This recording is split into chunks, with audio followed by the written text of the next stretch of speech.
Today our group will present about the unemployment statistics update in Malaysia from year 2016 until 2020. First, before we start, let's go through about the background of economy in Malaysia. The economy in Malaysia has been transformed from only agriculture and commodity based to primary country in production of raw material like rubber and tin since 1970. Another point, Malaysia also emphasized export-oriented manufacturing and implemented an education labor force plus other factors to achieve economic growth. Next slide, we go through on demography of Malaysia. For your information, Malaysia represents a variety of cultures and ethnic groups that show total population of 28,334,000. From the population, the person show group of Malay and Bumiputera, Indian, Chinese, and other groups that include 5.72 million in East Malaysia and 22.5 million in Peninsular Malaysia. Besides, there is a research show that Malaysia population will increase at a rate of 1.94% every year. Next slide. Those are the 7 types of unemployment in Malaysia that include classical, frictional, seasonal, structural, technological, and cyclical. Thank you. Next slide.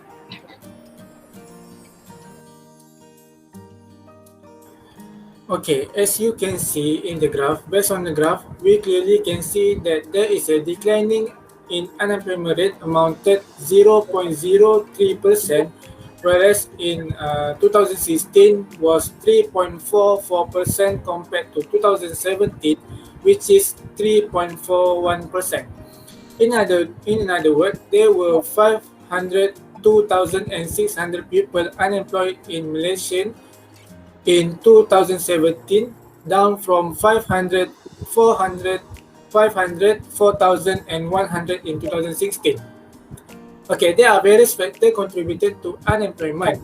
In 2016, Malaysia had a huge number of foreign workers, which were mostly from Indonesia, Nepal, India, Myanmar, and Bangladesh. They are usually involved in the manufacturing, construction, plantation, agriculture, and service sectors. Hence, unemployment in Malaysia is not really caused by the foreign workers only. It is because of Malaysia government's policy in creating job opportunities with high quality or with a reasonable wage for people. In order to overcome the situation, Malaysians can join One Malaysia training scheme, which is known by SLIM, and government employee management system known as GEMS, conducted by the Talent Corporation Malaysia Berhad. These two programs will equip fresh graduates and unemployment graduates with skills which are needed by the industry. Thank you. Next. Okay, next. For unemployment from 2017 to 2018, based on the graph stated that unemployment rate in Malaysia for 2017 was 3.41%, while rate for 2018 was 3.35%.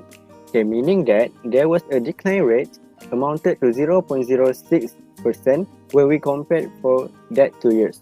Okay, in other words, there were 504,300 unemployed persons for the year of 2018 compared to 503,300 unemployed persons for the year of 2017.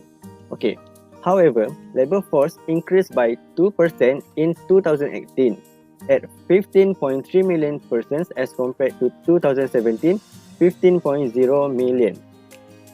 Okay, alright. So now, what is the factor contributed to unemployment in the year of 2018? Okay, it is actually more related to the youth in Malaysia. Okay, basically, there are many young people being unable to find work immediately after graduating from high school or even completing post-secondary education. Okay, the effect of this situation is they may have a tough difficulty obtaining job than an adult with more job experience compared to the young people. Okay, thus they are more likely to have less job experience and exposure in variety of sectors. Okay, last part of 2017 until 2018, what is the action or step undertaken to overcome unemployment by the government.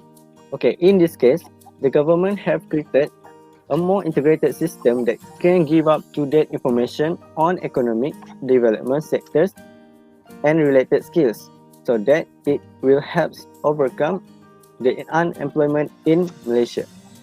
Okay, next. Alright, move on.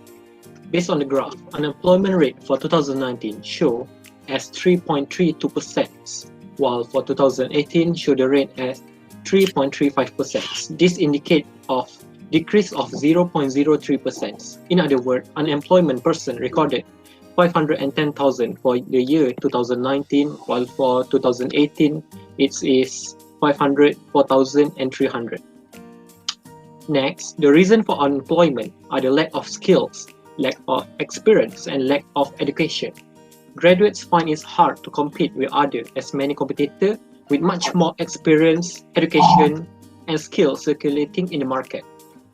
Next, the solution for the problem can be solved as graduate can build up more knowledge and skills by attending Google online course, build up skills such as Photoshop, multitasking skills, get to more knowledge about Microsoft, as this will increase your value in competing with other competitors in the labor market.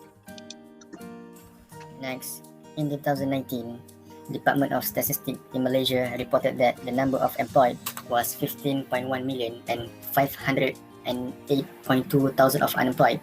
It is a good situation when the number of employed exceed the number of unemployed. It's reported that this unemployed rate was not affected. Half of them was not affected by the COVID-19 pandemic, and it is expected to have a positive impact in 2020. By seeing that, we can assume that the labor force for 2019 is in a good condition, and also it is also reported that the labor force participation rate is 98.7%, which is equal to labor 15.9 millions. Based on the news shown in Astro Awani, Datuk Seri Dr. Muhammad Usir suggests that conclude that this causes is from those who do not want to find works, housewife, and retire. Most of them unemployed less than 6 months, which is a good condition in the economy. And then in 2020, it is also reported that increasing in 1.18% unemployment rate, which is 4.5%. This increasing is very disturbing the economic situation. This has happened because of again the tremendous health crisis and somehow slowing down the labor market recovery. The number of employed decreased as much 0.11 million labor from 2019, which remarks as much 14.96 millions. And then the government make an initiative to overcome these 2-year problems, which is in 2019 and 20, by creating Jobs Malaysia Carnival placement program, placement for students. And in 2020, they made Prihatin and Prihatin PKS for those who have suffered in business sectors. You can sum up these 2 years, the government have made the fiscal policy, which is the government have increased their expenditure and decreased their revenue. Whereby, for example, in increasing the expenditure, the government has made the Prihatin in a big scale, and then also decreasing the revenue by decreasing the tax.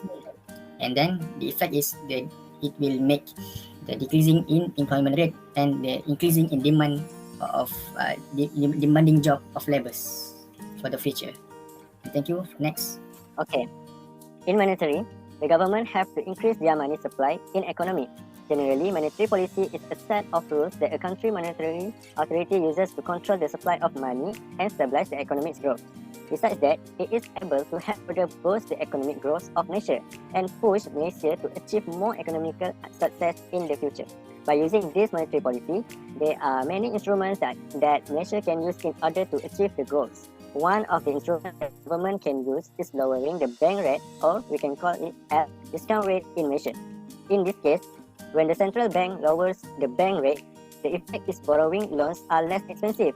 When the situation is right, firms will increase investment and thus give the benefit to unemployed persons, as firms will employ more workers. As a result, they will get their job and reduce unemployment in Malaysia. Okay, next. For the conclusion, Malaysia had to take an action on overcome the unemployment problem by create economic development with effective planning as soon as possible to be more competitive with other countries. To end our presentation, all authorities in Malaysia have to work together on reducing the statistic of unemployment in Malaysia for achieve a developed country. Thank you for your attention.